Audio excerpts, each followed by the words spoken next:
পৃথিবীতে নানান পেশার মানুষ রয়েছে, নানান রঙের মানুষ রয়েছে, নানান বর্ণের মানুষ রয়েছে, নানান চিন্তাশীল মানুষ রয়েছে। সবার চিন্তা, সবার ভাবনা, সবার পরিকল্পনা এক না। কথা বলেন ঠিক কিনা? আরে জোরে বলুন ঠিক কিনা? সবার চিন্তা, সবার প্ল্যান, পরিকল্পনা, জীবন সাজানো থেকে শুরু করে ভবিষ্যৎ জীবনের চিন্তাধারা সবার এক নয়। কেউ হাফেজ হচ্ছে, কেউ আলেম হচ্ছে, কেউ পারি হচ্ছে, কেউ আবার ডাক্তার হচ্ছে, কেউ ইঞ্জিনিয়ার হচ্ছে, কেউ সাধারণ মানুষ হচ্ছে, কেউ কৃষক হচ্ছে। আল্লাহ তাআলা এই পৃথিবীর জমিনটাকে এই ধরনের পার্থক্য করে সুন্দর করে সৃষ্টি করেছেন। জোরে বলুন সুবহানাল্লাহ। আমরা যদি সবাই এক তালের হইতাম তাহলে কিন্তু এই পৃথিবী টিকত না। সব যদি আল্লাহ তাআলা পৃথিবীর জমিনে নানান খাবার না দিয়ে যদি একটি পদের খাবার আমাদেরকে দিতেন তাহলে আমাদের কি স্বাদ লাগতো? এই জোরে বলুন, স্বাদ লাগতো? এই ছাত্র ভাইরা মনোযোগ দেন, আমার দিকে তাকান। আপনারা হলেন এই জাতির ভবিষ্যৎ। আপনারা আগামী প্রজন্মে এই সমাজের খুঁটি ধরবেন, সমাজের হাল ধরবেন। এই জন্য আপনাদেরকে আমাদের চাইতে আরো বেশি পরিশ্রম হতে হবে। কথা বলেন ঠিক কিনা? এই জন্য ভালো হাফেজ হতে হবে, ভালো আলেম হতে হবে, তীক্ষ্ণ বুদ্ধি সম্পন্ন, তীক্ষ্ণ দৃষ্টি সম্পন্ন ব্যক্তি আপনাদেরকে হতে হবে। কারণ আল্লাহর জমিনে আল্লাহর দিন, নবীর রেখে যাওয়া এই রিসালাত, এই তাওহীদকে আপনারাই বাস্তবায়ন করবেন। কথা বলেন ঠিক কিনা? যদি কোরআন টিকে পৃথিবী টিকবে, কোরআন যদি টিকে মসজিদ টিকবে, কোরআন যদি টিকে মাদ্রাসা টিকবে, কোরআন যদি টিকে মুসলিম পরিবার টিকবে, কোরআন যদি টিকে মানব সভ্যতা টিকবে, কোরআন যদি টিকে তাহলে মানুষ সুন্দর জীবন যাপন করবে। কথা বলেন ঠিক কিনা? কোরআন নাই, কিছু নাই। কিয়ামতের আগে কোরআনের অক্ষরগুলোকে যখন আল্লাহ তাআলা উঠায় নেবেন, কোরআনের অক্ষর নিবে না, এলেম ওয়ালা মানুষদেরকে আল্লাহ উঠায় নেবেন। তখন কোরআন পড়নেওয়ালা থাকবে না, তখন মূর্খ সমাজ সমাজের মধ্যে বিস্তার লাভ করবে। তারা নিজেরাও জানবে না কি ফতোয়া দিবে, সে নিজেও গুমরাহ হবে, জাহান্নামী হবে, আরেকজনকে ফতোয়া দিয়েও জাহান্নামী বানাইবে। কথা বলেন ঠিক কিনা? এই জন্য আজকে যে আপনারা এখানে আসছেন, এখানে বসছেন, এখানে কোনো এই দুনিয়ার কোন স্বার্থ এখানে আসছেন আপনারা না। এখানে এমন কোন আশা আপনারা আসেন নাই যে মাহফিলে গেলে মাহফিল কমিটি যারা আয়োজক তারা আমাদেরকে সিটির খামের ভিতরে করে জনে 500 টাকা করে দিবে, এমন কোন আশা সেখানে আছে? রাজনীতির মঞ্চে এটা পাওয়া যায়, কিন্তু কোরআনের মঞ্চে এটা পাওয়া যায়। কিন্তু আপনারা আসছেন, আপনারা আলেম ওলামাদের মুখে শুনছেন যে যদি কোনো মানুষ কোরআনের কোনো বাগানে ওয়াজ নসিহত শুনে, 1 ঘন্টা যদি দ্বীনি আলোচনা শুনে, তাহলে আমার নবী বলছেন খায়রুস সাআতিন মিন হিয়ায়ে, 1 ঘন্টা আলোচনা শোনার কারণে আল্লাহ পাক রব্বুল আলামিন তার আমলনামায় 60 বছর নফল ইবাদতের সওয়াব দান করেন। সুবহানাল্লাহ। তাহলে ওয়াজ শোনা লাভ না ক্ষতি? দ্বীনি আলোচনা শোনা লাভ না ক্ষতি? এটা কি জারি রাখা দরকার আছে কি নাই? আছে। মানুষ কি হইলো না হইলো এটা দেখার বিষয় নয়। আমার আল্লাহ মানুষ দেখবে না, আমার আল্লাহ দেখবে বান্দার অন্তর। কথা বলেন ঠিক কিনা? মাহফিল যত বড় ছোটই হোক, আল্লাহ যদি কবুল করে তাহলে এটাই কিন্তু আপনার আমার জীবনের সফলতা। আর মাহফিল যত বড়ই হোক, যদি আল্লাহ বলে যে না এটা আমি কবুল করছি না, তো লক্ষ লক্ষ টাকা, লক্ষ লক্ষ মানুষ, আয়োজন সবই বেটা। কথা বলেন ঠিক কিনা? এই জন্য আমাদের নিয়ত সহি থাকতে হবে। প্রিয় হাজিরিন, বুখারী শরীফের মধ্যে প্রথম যে হাদিসটা আছে সেই হাদিসটা হলো নিয়তের উপরে। কিসের উপরে? নিয়তের উপরে। হাদিসটা অনেক লম্বা। হাদিসটি বর্ণনা করা হয়েছে, তার একটি ঘটনা হলো আল্লাহর নবী সাল্লাল্লাহু আলাইহি সাল্লাম যখন মক্কার মানুষদের অত্যাচারে অতিষ্ঠ হয়ে তিনি যখন মদিনা হিজরত করলেন, অনেক সাহাবাই কেরাম তাদের পরিবার ছেড়ে, বাড়িঘর ছেড়ে, আজকে যদি নোয়াগার মানুষদেরকে বলা হয় কোনো বিপদ আসে তাহলে এই বাড়িঘর ছেড়ে আপনাদের যেতে মায়া লাগবে কি লাগবে না? লাগবে কি লাগবে না? এত সুন্দর ডিজাইন করে বিল্ডিং করেছে, বাড়ির সামনে এত সুন্দর করে বাগান করেছে, বাবার ভিটার মধ্যে 30 বছর 40 বছর হয়ে গেছে, সন্তান এই বিটার মধ্যে ঘুমাইতেছে, এটার মধ্যে একটা মায়া সৃষ্টি হয়ে গেছে। সাহাবায়ে কেরাম ইসলামের জন্য নবীর প্রেমে, নবীর ডাকে সাড়া দিয়ে, স্ত্রীর মায়া ছেড়ে দিয়ে, সন্তানের মায়া ছেড়ে দিয়ে, বাড়িঘরের মায়া ছেড়ে দিয়ে সবাই নবীর সাথে হিজরত করে মদিনা চলে গেলে। কোথায় গেছেন এই ছাত্র ভাইরা, কোথায় গেছেন? আপনারা কিন্তু জবাব দিতে হবে। আমি কিন্তু ক্লাসও করাই, তো আমি ওয়াজ তেমন সুরদা করতে পারি না, আমি ক্লাসের মতো অনেক সময় কথাবার্তা বলি। এই জন্য আপনারাই আমার আসল সম্বল, ঠিক আছে? প্রিয় হাজরিন, সবাই চলে গেলেন নবীর সাথে মদিনাতুল মুনাওয়ারা। সমস্ত সাহাবায়ে কেরাম চলে গেলেন। একটি মাত্র লোক সেখানে, মহিলাও ছিল পুরুষও ছিল, কিন্তু একটি লোক মহিলা, তার স্বামী ঈমান আনে নাই, কিন্তু সে ঈমান এনেছে। ঈমান এনে নবীর সাথে হিজরত করে সে চলে গেছে। এখন বেচারা পুরুষ ছায়া দেখতেছে তার বউ নাই। এখন সেই বউয়ের জন্য সে হিজরত করে দলের সাথে নবীর সাথে চলে গেলেন। প্রিয় হাজরিন, আল্লাহর নবী সাল্লাল্লাহু আলাইহি ওয়াসাল্লাম মসজিদে নববী প্রতিষ্ঠা করে সম্মানিত হাজরিন যখন মদিনায় গেলেন, মদিনায় যাওয়ার পরে আমার নবী সাহাবায়ে কেরামদেরকে সান্ত্বনা দিচ্ছেন, আজকে যারা আমার সাথে হিজরত করে এখানে চলে আসছো, আল্লাহ পাক রব্বুল আলামিন তোমাদের প্রতি খুশি হয়ে গেছে, তোমাদের জীবনের গুনাহগুলি আল্লাহ মাফ করে দিয়েছে। সুবহানাল্লাহ। প্রিয় হাজরিন, তখন একজন লোক সে দাঁড়িয়ে বলল, ইয়া রাসূলুল্লাহ, ইয়া হাবিবাল্লাহ, আমি আপনার সাথে হিজরত করেছি, আমিও কি সেই ধরনের নেকের প্রত্যাশা করতে পারি কিনা? আল্লাহ পাক রব্বুল আলামিন তৎক্ষণাৎ জিবরাইলকে দিয়ে নবীর মাধ্যমে ওহী প্রেরণ করে জানিয়ে দিলেন, হাবিব আমার, দোস্ত আমার, ওই যে লোকটা যিনি আপনাকে হিজরতের ফজিলত পাওয়ার জন্য প্রশ্ন করেছে, ওই লোকটা কিন্তু আসলে আপনার প্রেমে পড়ে হিজরত করে নাই, ইসলামের জন্য হিজরত করে নাই। তার স্ত্রী ওই আপনার সাথে হিজরত করে মদিনা আসার কারণে, স্ত্রীকে পাওয়ার আশায় সে আপনার সাথে হিজরত করেছে। কিসের আশায়? স্ত্রীকে পাওয়ার আশায়। কারণ স্ত্রী নবীর প্রেমে নবীর সাথে হিজরত করে চলে আসছে। অনেক সাহাবায়ে কেরাম অনেক স্ত্রী রেখে চলে আসছে, তখন সে তার স্ত্রী পাওয়ার জন্য। তখন আমার নবী হাদিস বর্ণনা করলেন, যেটা বুখারী, ইমাম বুখারী রাহমাতুল্লাহ আলাইহি প্রথম হাদিসটা আনছেন। হাদিসের মূল সার সঙ্গে বলা, ইন্নামাল আমালু বিন্নিয়াত, সমস্ত কাজের ফলাফল নিয়তের উপর নির্ভর করে। তুমি যদি আমার ভালোবাসা ইসলামের জন্য এখানে হিজরত করে থাকো, তাহলে তুমি অবশ্যই আল্লাহর ক্ষমাপ্রাপ্ত হবে।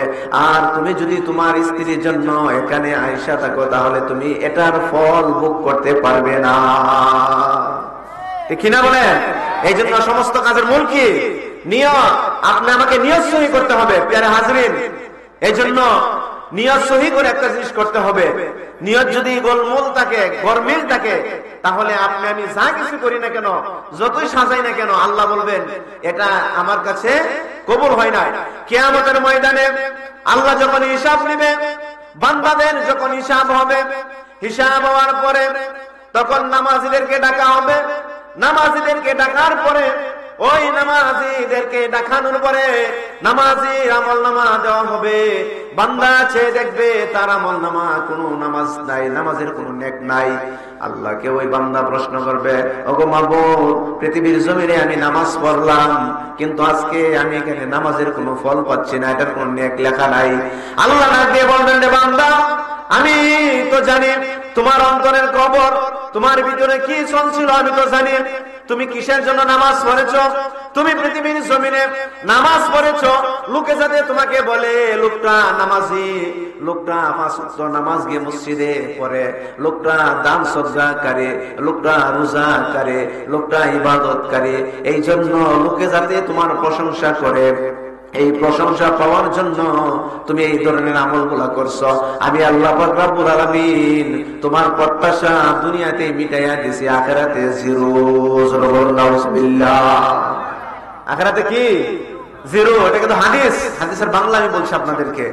এই জন্য যেই যাই করি না কেন, আমাদের নিয়তে যদি ঝামেলা থাকে, তাহলে বক্তা যেমন ওয়াজ করে, হেদায়েতের নিয়তে যদিও সে আলোচনা করে, মানুষ হোক বা না হোক এটা দেখার বিষয় নয়, মানুষ কজন হইল কি না হইল এটা দেখার বিষয় নয়। সে যদি আল্লাহর দরবারে বলে, আল্লাহ ইখলাসের নিয়তে, হেদায়েতের নিয়তে আমি আলোচনা করতেছি, কিয়ামতের ময়দানে এটার ফলাফল পাবে। আর যদি ইখলাসের নিয়ত না থাকে, মানুষদেরকে অঙ্গভঙ্গি শো দেখানোর জন্য কোরআন হাদিসের আলোচনা করে থাকে, তার যে একটা গেটআপ, এই গেটআপটা দেখানোর জন্য, তখন ময়দানে মাহশারে যখন ওই আলেম দাঁড়াইবে, আল্লাহ বলবেন, তুমি তো আমার দিনের কোনো কাজ করো নাই, তোমার কাজ করেছো লোকে যাতে তোমাকে বাহবা দে, মারহাবা দে, এই জন্য তুমি দুনিয়াতে মাহফিল করেছো, তুমি আলোচনা করেছো, এগুলা তুমি পেয়ে গেছো, তাকবীরও পেয়ে গেছো, সব পেয়ে গেছো। এখন আমি আল্লাহর দরবারে তোমার আমল নামা কিছুই নাই। উপায় থাকবে? আলেম উলামা সব যারাই আছেন, ইয়া নফসি ইয়া নফসি বলে উপায় থাকবে না। এই জন্য প্রিয় হাজিরিন, যাই করবেন আল্লাহর প্রেমে করবেন, নবীর প্রেমে করবেন। কে আমাকে ভালো বললো, কে আমাকে খারাপ বললো, কে আমাকে পছন্দ করলো, কে আমাকে অপছন্দ করলো, এটা আমার বিকারের বিষয় না। আমার দেখার বিষয় হলো আল্লাহ এবং আল্লাহর রাসূল আমার কর্মটাকে কবুল করেছেন কিনা। ঠিক কিনা বলেন? আল্লাহ এবং আল্লাহ রাসূল আমার আমলটাকে কবুল করেছেন কিনা, আল্লাহ আমার সাজদাটাকে কবুল করেছেন কিনা, আমার রুকুটাকে কবুল করেছেন কিনা, আমার কুরবানিটাকে কবুল করেছেন কিনা। এইজন্য আল্লাহ বলেন দিয়েছেন, হে বান্দা, কুল ইন্না সলাতি ওয়া নুসুকি ওয়া মাহইয়ায়া ওয়া মামাতি লিল্লাহি রাব্বিল আলামিন। তোমার যত নামাজ আছে, যত কুরবানি আছে, ইন্না সলাতি ওয়া নুসুকি ওয়া মাহইয়ায়া ওয়া মামাতি লিল্লাহি রাব্বিল আলামিন, তোমার জীবন, তোমার মরণ, এই সব কিছু তুমি বান্দারে বলে দাও, সব কিছু আল্লাহর জন্য। সুবহানাল্লাহ। কার জন্য? আমার জীবন, আপনার জীবন কার জন্য? নাকি পৃথিবীতে কেউ জোর করে বাঁচতে পারবে? বলবে যে আমি পার্লামেন্টের মেম্বার, পার্লামেন্ট সদস্য, আমি চাচ্ছি পৃথিবীতে 150 বছর বাঁচবো, এই ধরনের কোন গ্যারান্টি আছে? ক্ষমতা আছে? নাই। অনেক মানুষ আমার সাথে, আমার অনেক ক্লাসমেট যে কোনো কারণে হোক দুনিয়ার জমি ছেড়ে চলে গেছে। প্রাইমারির ক্লাসমেট, মাদ্রাসার ক্লাসমেট, বিভিন্ন কারণে চলে গেছে। কিন্তু তাদের তো একটা আশা ছিল যে তাদের কিশোর বয়স থেকে যৌবন বয়স আসবে, যৌবন বয়স থেকে তারা সন্তানের বাপ হবে, সন্তানের বাপ থেকে তারা মুরব্বী হবে, নাতি নাতিন দেখবে, এই ধরনের একটা আশা ছিল কি ছিল না? ছিল। কিন্তু তার আগে আল্লাহ তাদেরকে নিয়ে গেছে। এই জন্য আল্লাহ বলছেন, আল্লাযী খালাকাল মাউতা ওয়াল হায়াতা লিয়াবলুয়াকুম আইয়ুকুম আহসানু আমালা। সুবহানাল্লাহ। আল্লাহ বলছেন, আল্লাযী খালাকাল মাউতা ওয়াল হায়াতা, হায়াত এবং মওত এটা আমি সৃষ্টি করেছি। পৃথিবীর কোনো মানুষের শক্তি নাই এটাকে হাতকানোর মতো। আমি আল্লাহ যাকে যখন অর্ডার করব তাকে তখনই পৃথিবীতে পাঠাবো। আমি আল্লাহ যাকে যখন অর্ডার করব তখনই তাকে আমি পৃথিবী থেকে নিয়ে আসবো। বান্দার সমস্ত কিছুর মালিক আমি আল্লাহ। সুবহানাল্লাহ। এজন্য আল্লাহ বলেন, ইন্নাল্লাহা আশতারা মিনাল মুমিনিনা আনফুসাহুম ওয়া আমওয়ালাহুম বিআন্না লাহুমুল জান্নাহ। মুমিনের জান, মুমিনের জীবনটা আল্লাহ তাআলা জান্নাতের বিনিময়ে আল্লাহ খরিদ করে নিয়েছে। সুবহানাল্লাহ। কিসের বিনিময়ে? জান্নাতের বিনিময়ে। এজন্য প্রিয় হাজিরিন, এই নিয়ত, এই মন, এগুলাকে যদি আমরা কি করতে চাই, আপনার পরিশুদ্ধ করতে চাই, তাহলে সোহবতের দরকার আছে কি নাই? দূরবলন দরকার আছে কি নাই? আমরা যখন হাত কাটি, পা কাটি, বা শরীরের কোন অঙ্গের মধ্যে যখন আমাদের কোন ধরনের অসুস্থতা দেখা দেয়, আমরা কার কাছে যাই? ডাক্তারের কাছে যাই। কার কাছে যাই? কেন যাই? যে ডাক্তারের কাছে গেলে আমার হাতের ব্যথাটা সারাই দিতে পারবে, কাটা ছিঁড়াটাকে সে জোড়া লাগাই দিতে পারবে, তার এই ধরনের একটা অভিজ্ঞতা আছে। এখন আমাদের ভিতরে যে একটা রোগ আছে, এটা তো বাহ্যিক, এটা হলো বাহ্যিক রোগ। আমাদের অভ্যন্তরীণ যে একটা রোগ আছে, রিয়া, অহংকার, আমিত্ব, চালাকি, চাতুরি, প্রহসন, প্রবঞ্চনা, লোভ, লালসা, এগুলা হলো অন্তরের রোগ। কিসের রোগ? আর জোরে বলেন, কিসের রোগ? এই অন্তর রোগ। এগুলা সারবে কেটা? এটা ডাক্তারকে? এটা ডাক্তারই হলো আল্লাহর ওলিরা। সুবহানাল্লাহ। আল্লাহর ওলিরা নিজেদের আত্মাকে পরিশুদ্ধ করে আল্লাহর রেজামন্দি হাসিল করেছে। অতএব যারা আল্লাহর ওলিদের সংস্পর্শে যায়, সহবতে যায়, সহবতে যাওয়ার সাথে সাথে একটা ছোড়া ব্যক্তি হোক, মদপুর ব্যক্তি হোক, গাঁজাখোর হোক, সে যখন একটা নেক লোকের সহবতে যায়, যাওয়ার পরে ওই নেক লোকের সহবতে তাকে নফসের অধিকারী মানুষটার কাছে গেলে তার ভিতরে একটা আত্মার পরিশুদ্ধের একটা ফায়েজ চলে আসে। আস্তে আস্তে ওই লোকটা বেনামাজি নামাজি হয়ে যায়, ছোড়া সে চুরি ছেড়ে দেয়, বেরোজগার রোজা রাখতে আরম্ভ করে। কথা বলেন ঠিক কিনা? সম্মানিত হাজিরিন, বাগদাদ শহরে একজন বিখ্যাত ওলি ছিলেন, যার নাম ছিলেন আল্লামা জুনাইদ বাগদাদি রহমাতুল্লাহ আলাইহি। কি নাম? জুনাইদ বাগদাদি রহমাতুল্লাহ আলাইহির নাম জানে না এমন মানুষ পৃথিবীতে খুঁজে পাওয়া দুষ্কর। কথা বলেন ঠিক কিনা? কি নাম? জুনাইদ। এই আপনারা ওয়াজ করতেন না ভবিষ্যতে, এইগুলো মুখস্থ করা রাখতো না যে কি নাম বলছে হুজুরে, খুব গভীর মনোযোগ। আল্লামা জুনাইদ বাগদাদি রাহমাতুল্লাহ আলাইহি আমলে এক চোরের হাত কেটে দিলেন এলাকাবাসী। চুরি করার কারণে, চুরির অপরাধে কি কাটছে? একটা হাত কাটছে। এটা হলো শরীয়তের বিধান। আবার ওই হাঁস মুরগি চুরি করলে হাত কাটা না, আপনারা আবার উল্টা পাল্টা বুঝছেন না। আবার এই সুরাজুল নাউজুবিল্লাহ বলছে হাঁস মুরগি চুরি করলে হাত কাটো নাই, আবার চুরি করি, এইটা তো সমস্যা, বুঝছেন না? ওগুলো দিক দিয়ে মুসিবত। যাই হোক, সময় তো হাজিরিন, ওই সূরা ব্যক্তি ঘটনাটা আমি বলছি আপনাদেরকে যে নেক লোকের সহবত যে কি কাজের, হাত কাটা চোর। এখন তার চুরি ধরা খাওয়ার পরে হাত কেটে দিচ্ছে। এখন বলে না চুরি করতে পারবে? কারণ মানুষের হাত যদি না থাকে আপনি বুঝবেন হাতের কি মূল্য। অনেক সময় যখন আমরা একটা হাত ব্যান্ডেজ থাকে কোনো সময়, তখন বোঝা যায় যে এই হাতটা আসলে কি দরকার।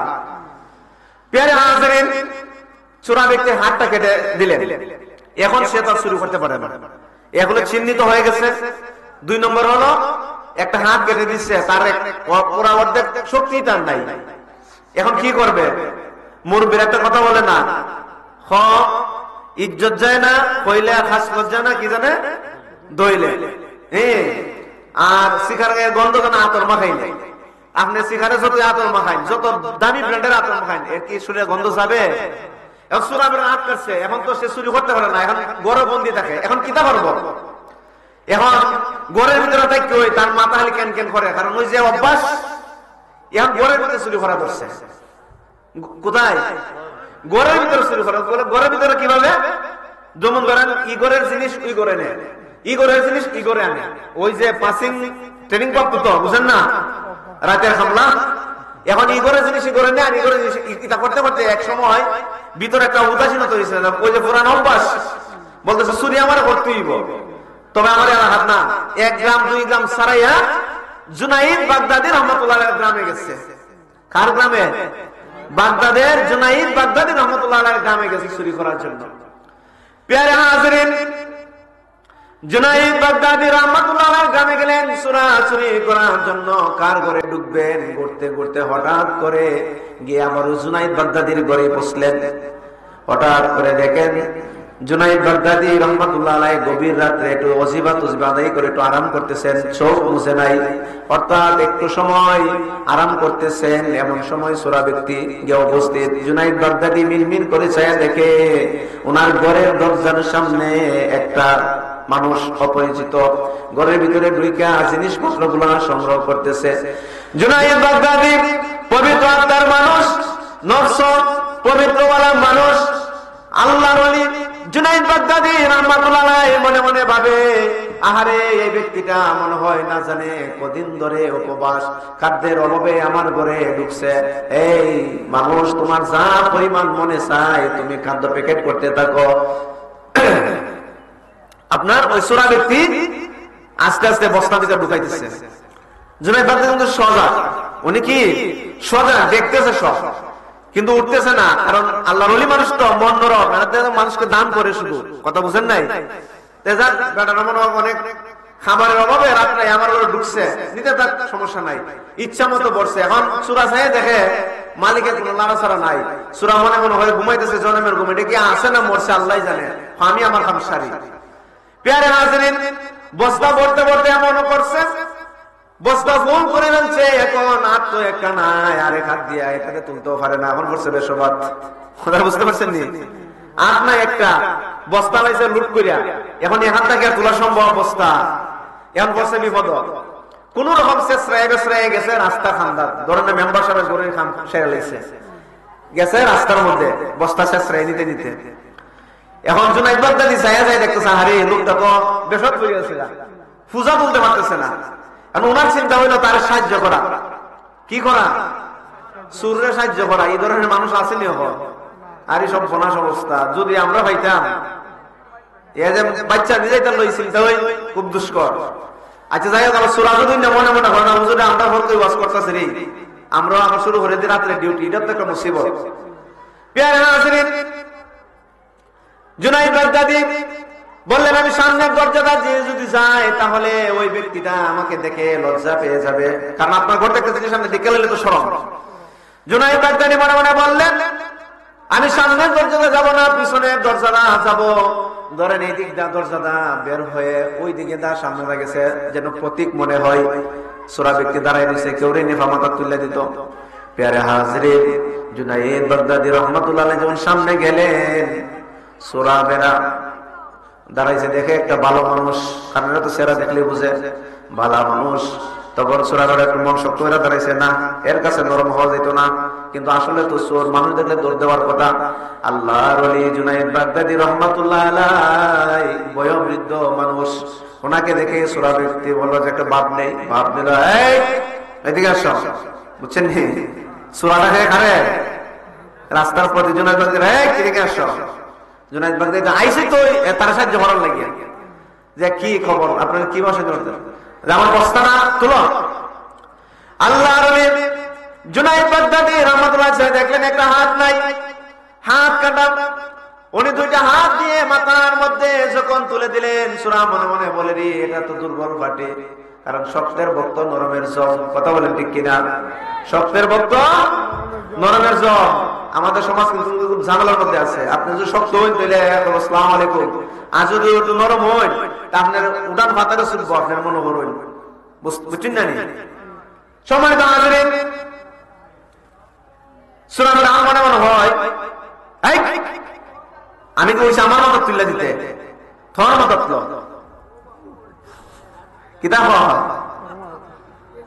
আল্লাহর জুনাইদ বাগদাদি রাহমাতুল্লাহ আলাইহি নরম মানুষ লইছে নিজের মাথা, খারবাটা দেখেন সূরা যে ঘরে শুরু করছে এর দিয়ে বস্তা বানাইতেছে। কিন্তু আল্লাহর ওলি মানুষের খেদমতের জন্য পাগল, তাদের অন্তর্গত পবিত্র। এই যে সুর, এই জিনিসটা জুনাইদ বাগদাদি ধারণা করতে পারতেছে না, কারণ অন্তত পবিত্র। কারণ মানুষ যদি ভালো হয় আরেকজন মানুষকে ভালো ধারণার চোখে দেখে। কথা বলেন ঠিক কিনা? আর কোন নিজে যদি সুর বাপরে দেওয়া বিশ্বাস নাই, আল্লাহর ওলি তো অন্তর পবিত্র মানুষ। সম্মানিত হাজিরিন, ওই ব্যক্তিদের সুর এখনো সে কল্পনা করতে পারে না, তারে আগায় সাহায্য করার জন্য জুনাইদ বাগদাদি রাহমাতুল্লাহ আলাইহি নিজেই মাথার মধ্যে বোঝা তুলছে, তুললে সেটা তার বাড়ি 2 গ্রাম সারাই এনে দিয়েছে। প্যারে হাজিরিন, আল্লাহর ওলি চলে আসলেন, কিন্তু আসলে তো কাশওয়ালা মানুষ। এই মানুষটার সহবতে থাকার কিছু সময় অবস্থান করার কারণে, আসার কারণে সুরের মনের ভিতরে একটা যন্ত্রণা তৈরি হয়ে গেল।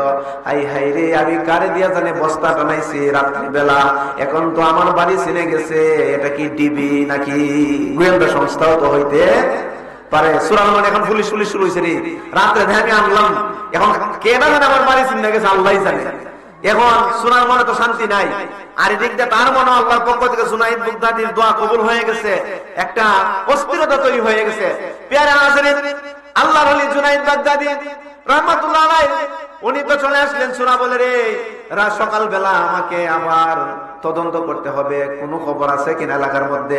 অর্থাৎ চুরি হইলে তো খবর হয় না, এই মুখের কোন আজকে চুরি হয়েছে রে, একটা গরু নাই, 2টা গরু নাই, একটা বস্তা নাই বা ইটা নাই, একটা হয়েছে পড়ে না।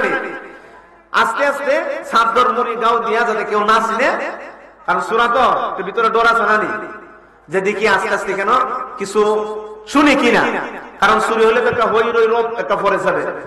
সকল অংশে রাস্তার পাশে দাঁড়িয়েছে, দেখে আস্তে আস্তে কিছু মানুষ একটা বাড়ির দিকে যাইতেছে। ওই রাতে যে বাড়ি চুরি করছিল ওই বাড়ির দিকে অনেক মুরব্বী মানুষ, অনেক আলেম ওলামা তারা এইদিকে যাইতেছে।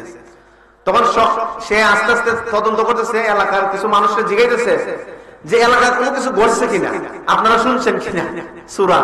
কারণ ওই যে রাত্রে জেনেছে, এখন খারে বাড়ি দেখাইছে, এখন তো ভিতরে একটা তাই যে কেন জানে আমার বাড়িটা দিকে গেছে রে, এখন তো আমার জীবন শেষ হয়ে যাবো। বলতেছে না, আমরা তেমন কিছু শুনি নাই, এলাকায় কোনো কিছু হয় নাই। আল্লাহর ওলি জুনাইদ বাগদাদী কাউকে তো বলে নাই, উনি তো চুপচাপ ওনার ঘরের মধ্যে চলে গেছে। সূরার মনে মনে সন্দেহ লাগলো কাউকে বলছে কিনা, তদন্ত নিয়ে দেখে কাউকে বলে নাই, কেউ শরীর খবর জানা। সূরা মনে মনে বাঁচছি। তারপরে কিছু কিছু দলে দলে মানুষ যখন যাইতেছে, সবাই বলতেছে, ও ভাই আপনারা ওই দিক দিয়ে কই যাইতেছেন? বলতেছে, তুমি কি জুনাইদ বাগদাদীর নাম শুনো নাই? সূরা বলতেছে, আমি জুনাইদ বাগদাদীর নাম শুনছি, কিন্তু জীবনে কোনোদিন দেখি, আমি তাকে কোনোদিন দেখি নাই। ওই বাড়িটা হলো জুনাইদ বাগদাদীর বাড়ি।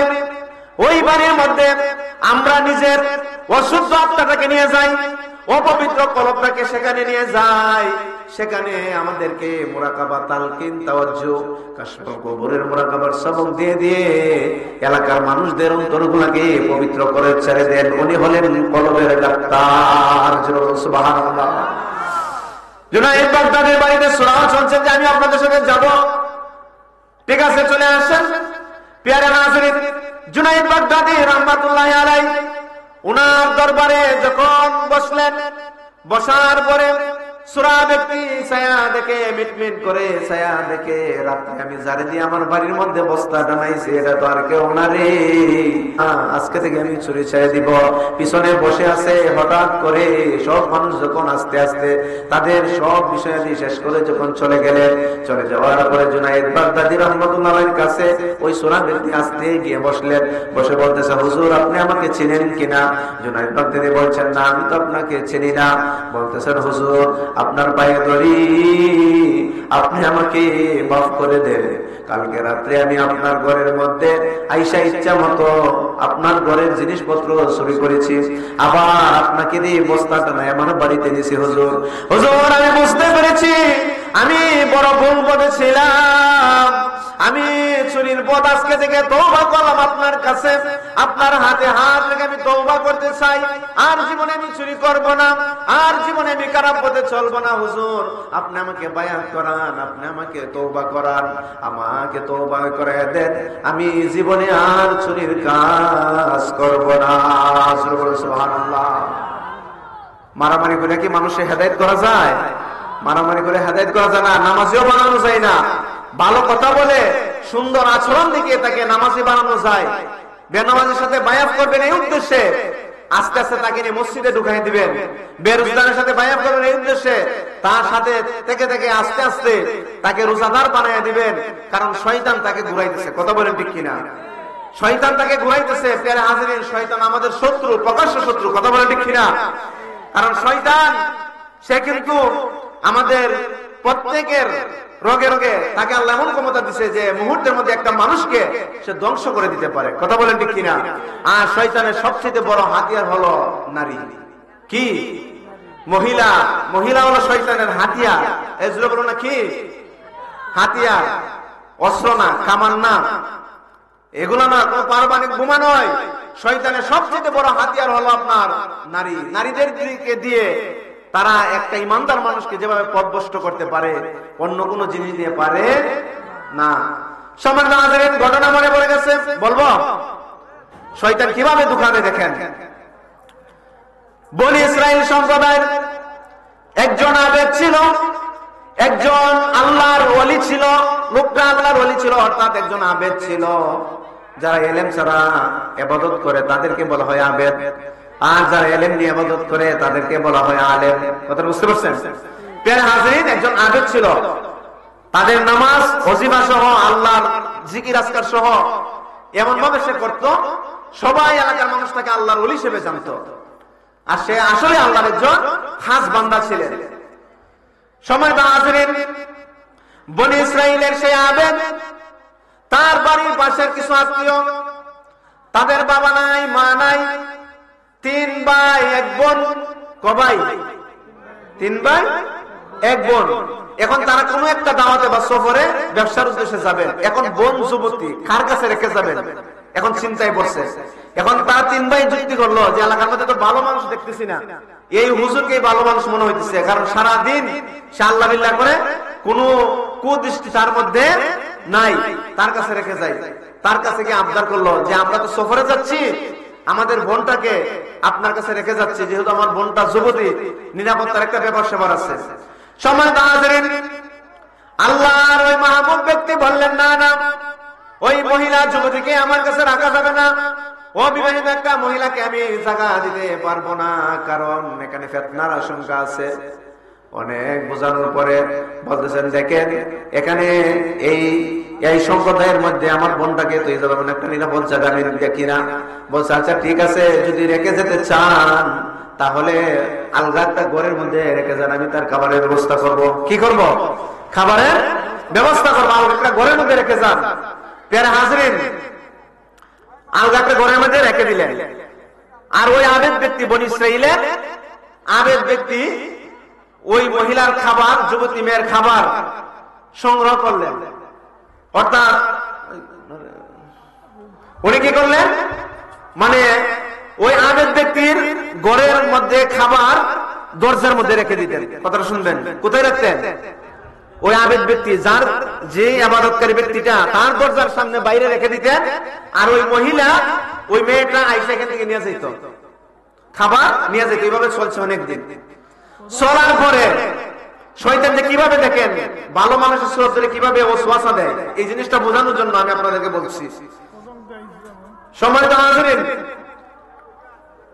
শয়তান ওই আবেদ ব্যক্তির মনে একটা ভালো ধারণা দিছে, যে বলছে একটা যুবতী মেয়ে তোমার আন্ডারে থাকে, তুমি তো ভালো মানুষ, এখন সে তোমার দরজা থেকে খাবার নেয়, তার তো একটা নিরাপত্তার ব্যাপার আছে।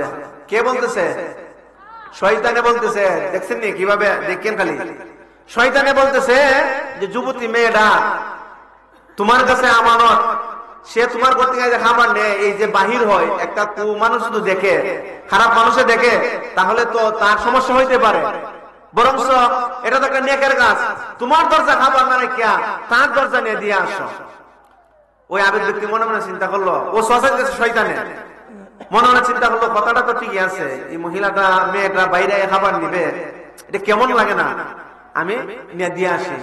বাস, ওনার দরজা থেকে এখন খাবার যায় ওই যে মেয়েটা যে রুমে থাকে, এই রুমের দরজায়।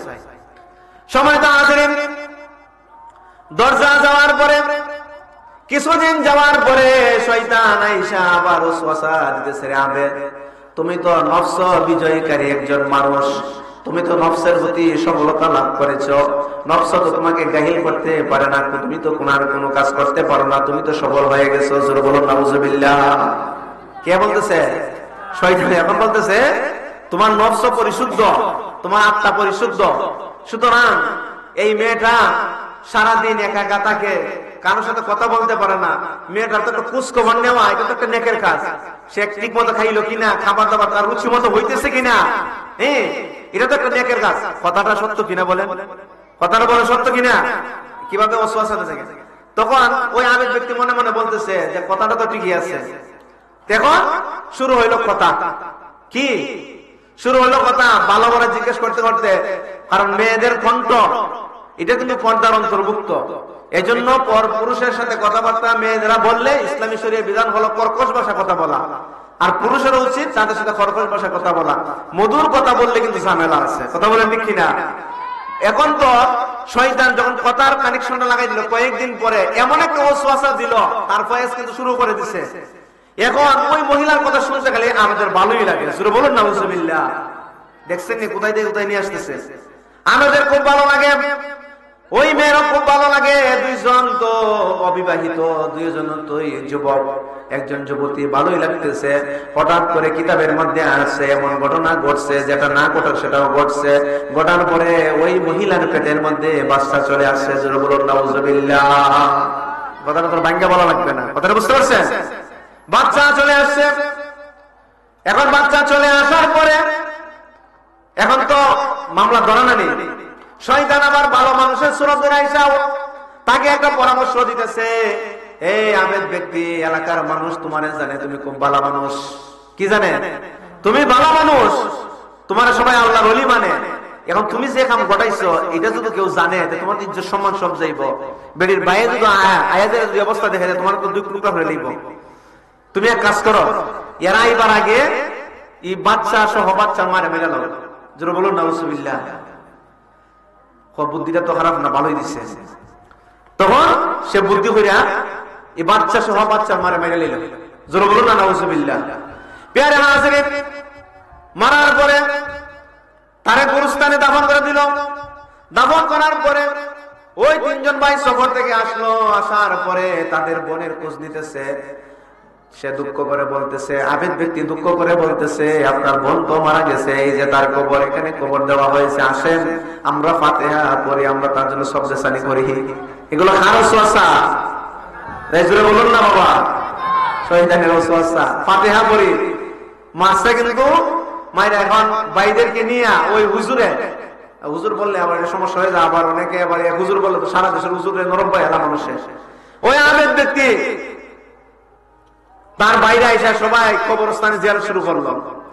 প্যারে হাজিরিন, জিয়ারত শুরু করার পরে তারা চলে গেল কান্নাকাটি করে, আরে আমাদের আদরের বোনটা চলে গেছে আমাদেরকে ছেড়ে। তারা তার ঘটনা জানে না। এখন শয়তান করছে কি, রাতে তারা তিন ভাই যখনকে ঘুমাইছে, ঘুমানোর পরে এরা ধরে গেছে। তাদের কাছে গেছে, ওই বোনের ভাইদের কাছে গেছে, গিয়া পুরো ডিটেলস যা আছে, কি কি ঘটনা ঘটছে শয়তানে সব বলছে। বলার পরে বলছে, যদি আমার কথা বিশ্বাস না হয় কবরস্থানে গিয়া তুমি মাটি মিটা দেখো, এখানে ওই যে ওই ধরনের কাজ করছে, বাচ্চা আসছে পেটের মধ্যে, বাচ্চা সহ মাকে সহ এখানে কবরস্থান দেওয়া হয়েছে, তোমরা গিয়ে খুঁজে দেখো তারে, মানে কবরটা খুঁজে গিয়ে দেখো। তারা এই স্বপ্ন দেখে সেটা খবর কোরআন দেখেছে, গিয়ে সেটা তো যেই কাজ সেই প্রমাণ বাস্তব।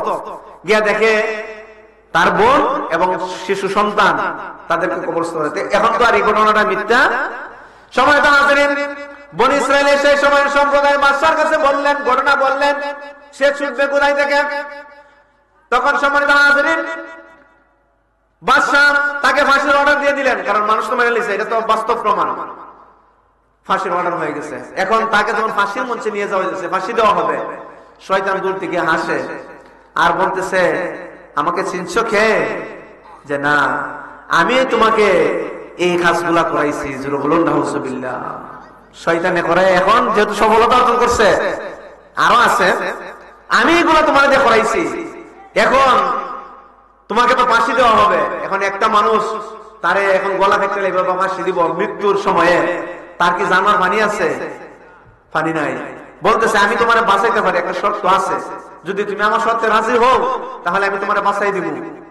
বলে শর্ত কি? দেন শর্ত হইল তুমি আল্লাহরে অস্বীকার করতে হবে। জোরে বলুন নাউজুবিল্লাহ। যে আল্লাহ আল্লাহ মানি না, তুমি আল্লাহর অস্বীকার করতে হবে, আর আমারে সেজদা করতে হবে। জোরে বলুন নাউজুবিল্লাহ। সে মৃত্যুর ভয়ে আল্লাহরে অস্বীকার করলো, শয়তানরে সেজদা করলো। তার ঈমান আছে না গেছে? সে কাফের হয়ে গেছে, মুরতাদ হয়ে গেছে। কথা বলেন ঠিক কিনা? এখন শয়তান বাঁচাইতো তো, কুদ্দুর পরে দেখে শয়তান নাই, কি নাই শয়তান। তাহলে কিতাবের মধ্যে আসছে, একজন নারীর ফিতনায় পড়ে একজন আবেদওয়ালা আল্লাহর ওলি মানুষ, তার চরিত্র তো গেছে গেছেই, সাথে ঈমানও গেছে। এই জন্য আমাদের সমাজে পর্দা দরকার আছে কি নাই? এই আর জোরে বলুন, পর্দা দরকার আছে কি নাই? এই জন্য আমাদেরকে পর্দা করতে হবে। এখানের মধ্যে আমরা যদি বলি যে সবাই মা বোনের মতো, হ্যাঁ সবাই আমার মা আমার বোনের মতো, তবে এটা কিসের ক্ষেত্রে? তাদেরকে সম্মান দেওয়ার ক্ষেত্রে। কথা বলেন ঠিক কিনা? এখন এই মিক্সড কথা দিয়ে যদি আমি একজন বেগানা মহিলার সাথে, একটা যুবতীর সাথে আমার কথাবার্তার একটা সম্পর্ক হয়, আল্লাহ তো নারী এবং পুরুষের মধ্যে একটা জেনেটিক ব্যাপার স্যাপার আছে, এটা দিয়ে আল্লাহ সৃষ্টি করছেন। কথা বলেন ঠিক কিনা? এটার কারণে একজন পুরুষ একজন নারীকে নিয়ে সংসার করে। এটা যদি না দিত তাহলে একটা অপরিচিত নারীকে ঘরে আইনা সারাদিন বন্ধে ভাতে কাজকর্ম করে ওই মানুষটাকে পালতো না। এই জন্য সময় তো হাজিরিন, তাহলে এই শয়তানের প্ররোচনায় পড়ে আপনার তার ঈমান আমল সব চলে গেছে, মুরতাদ হয়ে মারা গেছে।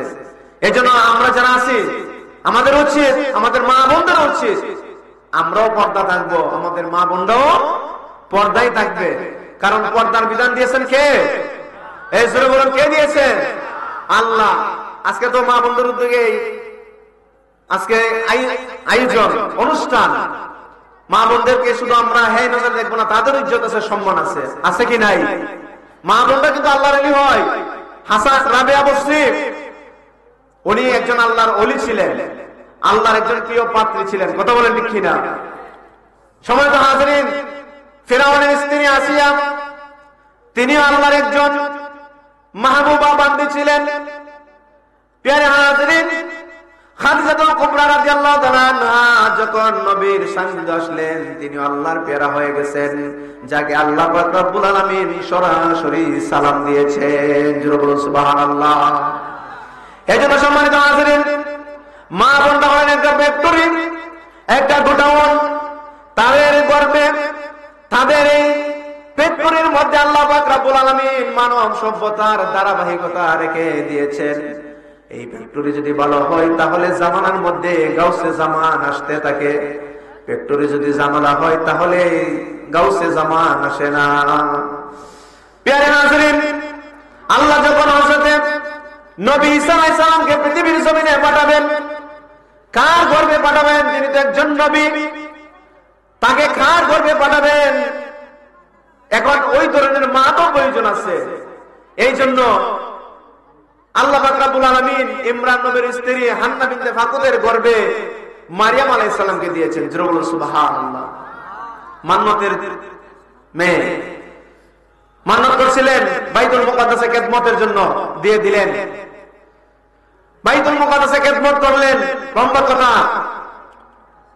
খেদমত করতে করতে হঠাৎ করে যখন ঈসা আলাইহিস সালাম পৃথিবীর জমিনে আল্লাহ পাঠাইবেন ইচ্ছা করলেন, তখন ওই পবিত্র মায়ের গর্ভে পবিত্র সন্তান দেওয়ার জন্য পবিত্র ফেরেশতা মারিয়াম আলাইহিস সালাম সামনে আইসা একটা মুখের মধ্যে ফুৎকার দিলেন, আর আল্লাহ পাক রব্বুল আলামিন মারিয়াম আলাইহিস সালামের গর্ভে ঈসা আলাইহিস সালামকে দিয়ে দিলেন। জোরে বলুন সুবহানাল্লাহ। এজন্য মা বোনদেরকে বলবো, খালি হুজুরের কাছে তাবিজ আর পড়া আর দোয়ার জন্য দৌড়াদৌড়ি না করে আপনি রাবিয়া বসরির মতো হয়ে যান, আপনি আসিয়ার মতো হয়ে যান, আপনি জান্নাতের ইসলামের প্রথম শহীদ মহিলা সুমাইয়া রাদিয়াল্লাহু আনহার মতো হয়ে যান, তাহলে আপনার জীবন ধন্য হয়ে যাবে। আপনার অবস্থান যদি ঠিক থাকে তাহলে আপনার সন্তানকে আল্লাহ পাক বলেন অটোমেটিক আল্লাহর ওলি হিসেবে কবুল করবেন। জোরে বলুন সুবহানাল্লাহ। তাবিজ তবিজ দিয়ে ওলি বানানো যায়, কারণ রক্তের ব্লাড কালেকশন একটা ব্যাপার স্যাপার আছে। সময় তো হাজরিন, এই জন্য মা বোনরা তারা যদি নিয়মিত আল্লাহর ইবাদত করে, আল্লাহর কাছে যদি তারা প্রার্থনা করে, আল্লাহর ইবাদতে মশগুল থাকে, আল্লাহ তাদেরকে কত মর্যাদা দেন। কিতাবের মধ্যে আছে একটি ঘটনা, আগের যুগের মধ্যে মানুষ বেচা কিনা হইতো কি হইতো না? মানুষ বেচা কিনা হইতো। সময় তো হাজরিন, একজন মহিলাকে কিনার জন্য একজন বড় লোক মানুষ বাজারে গেল। বাজারে যাওয়ার পরে আপনার ও একজন মহিলা কিনার জন্য, তার ঘরের দাসী হিসেবে কিনার জন্য একজন মহিলাকে ক্রয় করার জন্য একজন বড় ঘরের একজন মহাজন সে বাজারে গেল। তাকে যখন কিনবেন, ওই মহিলা ডাক দিয়ে বলতেছে, আমার মনিব ইস্তারা, আপনি আমাকে যদি খরিদ করেন, সালাসা শুরুতিন, তিনটা শর্ত আছে। কয়টা শর্ত? কয়টা শর্ত? এজরে বলেন কয়টা শর্ত? কিনবেন মহিলা, শর্ত দিচ্ছেন যে মহিলায় কিনবেন, ওই মহিলা বলতেছেন আপনি যদি আমাকে কিনেন তাহলে তিনটা শর্ত আছে। তিনটা শর্ত কি? এক নম্বর শর্ত হলো আপনি আমাকে দিয়ে দিনের বেলা খেদমত নিবেন, রাতের বেলা আমি আপনার খেদমত করতে পারবো না। এটা হলো শর্ত নম্বর এক। কথাটা বুঝতে পারছেন? মানে ঘরের দাসী, ঘরের দাসী আপনি আমাকে কিনছেন ঠিক আছে, কিন্তু কিনার আগে একটা শর্ত হলো আমি আপনার ঘরের যত কাজকর্ম আছে, আপনার যত খেদমত আছে আমি দিনের বেলা করব, কিন্তু রাতের বেলা আমি করব না। দুই নম্বর শর্ত হলো নামাজের সময় আমাকে আপনি ডিস্টার্ব করতে পারবেন না, আমাকে নামাজের সময় দিতে হবে। দুই নম্বর শর্ত। তিন নম্বর শর্ত হলো আমাকে এমন একটা ঘর দিতে হবে যে ঘরের মধ্যে শুধু আমি থাকবো, কেউ থাকবে না। কয়টা শর্ত? তিনটা। দিনের বেলা খেদমত দিবেন, রাতে খেদমত। 2 নম্বরে নামাজের সময় আমাকে ডিসকাস করা যাবে, সময় দিতে হবে। আমাদের মা বোনরা তো অবসর থেকে নামাজ পড়ে না, কথা বলে ঠিক কিনা? সারাদিন অবসর, কিন্তু সিরিয়ালের মধ্যে বসা থাকে, কিন্তু নামাজ পড়তে চায়। দুঃখের বিষয়।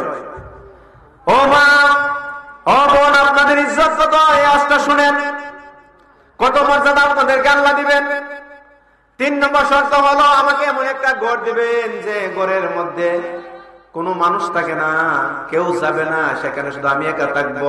মালিক বললেন, ঠিক আছে, আমি তোমার এই শর্ত মেনে তোমাকে ক্রয় করলাম। প্যারে হাজরিন, অনেক লম্বা কাহিনী। ওই মহিলা যখন ওই বাড়িতে গেলেন, দিনের বেলা মালিকের খেদমত করে, রাতের বেলা উনি খেদমত করে না। উনাকে একটা ঘর দেখানো হলো, উনি এমন একটা ঘর বাছাই করলেন, মালিকের অনেক ভালো ভালো ঘর আছে, কিন্তু উনি একটা বাঙ্গাসুরা একটা নিরান ঘর বেছে নিলেন। মালিক ডাক দিয়ে বলতেছে, ও মহিলা, তুমি কেন আমার এত সুন্দর সুন্দর ঘর থাকতে এই নিরান ঘরটা তুমি নিয়েছো? মহিলা ডাক দিয়ে বলে, নিরান ঘর আল্লাহর জিকিরে আবাদ হয়ে যায়। ঠিক কিনা বলেন? একজন মানুষ দেখবেন কোন জঙ্গলে যদি বসবাস শুরু করে দেয়, এই জায়গাটার জঙ্গল থাকে না, এটা একটা বাড়ি ঘর হয়ে যায়। কথা বলেন ঠিক কিনা? নিরান ঘর আল্লাহর জিকিরে সুশোভিত হয়ে যাবে, সেখানে আর একটা নিরান ঘর থাকবে না, আল্লাহর রহমতে পরিপূর্ণ হয়ে যাবে। ঘর দিয়ে দিলেন, খেদমত শুরু হয়ে গেল, নামাজ পড়া শুরু হয়ে গেল। আর ওই যে লোকটা ক্রয় করেছে, ওই লোকটা ছিল একটা মদখোর। কি ছিল? মদখোর। খারাপ লোকের সাথে তার অভ্যাস ছিল। প্যারে হাজরিন, খারাপ লোকের সাথে তার অভ্যাস ছিল, খারাপ লোকের সাথে সে চলাফেরা করত।